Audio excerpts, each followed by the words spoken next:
আসসালামু আলাইকুম সম্মানিত দর্শক, দেশ এবং দেশের বাইরে যে যেখান থেকে এই ভিডিওটি দেখছেন সকলকে স্বাগত জানাই। আজ আমরা এই ভিডিওতে ময়মনসিংহ শহরের রহমতপুরে আর্চ স্টিল ব্রিজ এর উন্নয়ন কাজের অগ্রগতি সম্পর্কে বিস্তারিত জানব। প্রকল্পটির কাজ ময়মনসিংহ টু টাঙ্গাইল হাইওয়ের রহমতপুরের ঠিক এই জায়গা থেকেই শুরু হবে। এখানে দেখা যাচ্ছে কিছু মাটি ভরাটের কাজ হয়েছে এবং কিছু মেশিনারিজ নিয়ে আসা হয়েছে। এবছরের জুনেই এই ব্রিজটির কাজ সমাপ্তি হওয়ার কথা ছিল, কিন্তু সংকট যেন পিছু ছাড়ছে না রহমতপুর আর্চ স্টিল ব্রিজ প্রকল্পের। এই হলুদ ফ্ল্যাগ চিহ্নিত সীমারেখা দিয়েই তৈরি হবে প্রকল্পটি।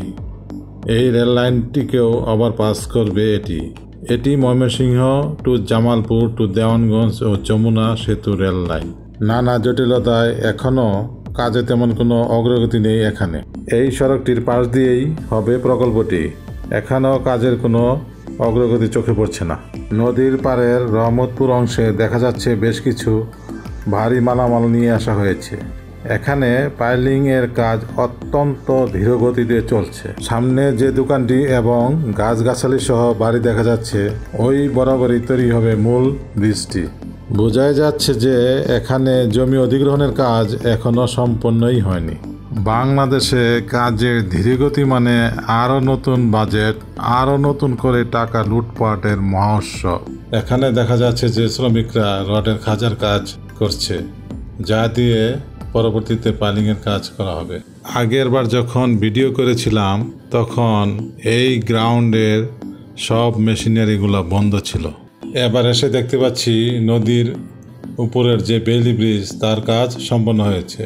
উপরে ডান পাশের ছবিতে বেইলি ব্রিজের আগের চিত্র। এখানে ভ্রমণ পিপাসুরা এখন এই ব্রিজটিতে ঘুরতে আসতেছে। এই ব্রিজ দিয়েই এখন কিছু ভারী মালামাল নদীর ওই পারে নেওয়া হয়েছে। প্রায় ২,৫০০ কোটি টাকা ব্যয়ে ময়মনসিংহের ব্রহ্মপুত্র নদে রহমতপুর আর্চ স্টিল সেতু সহ শেরপুর পর্যন্ত ৪৩ কিলোমিটার সড়ক নির্মিত হবে। এতে কমবে অন্তত ২০ কিলোমিটার দূরত্ব, বাঁচবে সময়। এই বেইলি ব্রিজের ঠিক দক্ষিণ পাশ বরাবরই তৈরি হবে মূল আর্চ স্টিল ব্রিজটি। নদীর বুড়োর চরের অংশে বেশ কিছু নির্মাণ সামগ্রী আনা হয়েছে, যার দ্বারা রাস্তা নির্মাণ ও মাটি ভরাটের কাজ শুরু হয়েছে। আশা করি কর্তৃপক্ষ খুব তাড়াতাড়ি এই প্রকল্পের কাজ শেষ করবে।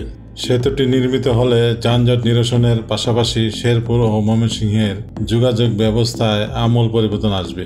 দীর্ঘ প্রতীক্ষার পর অবশেষে এই সেতুটি নির্মিত হলে ময়মনসিংহের বুড়োরচর এবং পরাণগঞ্জের মানুষের ভাগ্যেরও পরিবর্তন ঘটবে এবং বুঝবে তাদের দুঃখ। আমাদের ইউটিউব চ্যানেলটি সাবস্ক্রাইব করুন এবং নিয়মিত আপডেট পেতে বেল বাটনটি অন করে রাখুন এবং ফেসবুক পেজটি লাইক ও ফলো করে আমাদের সাথেই থাকুন। ধন্যবাদ।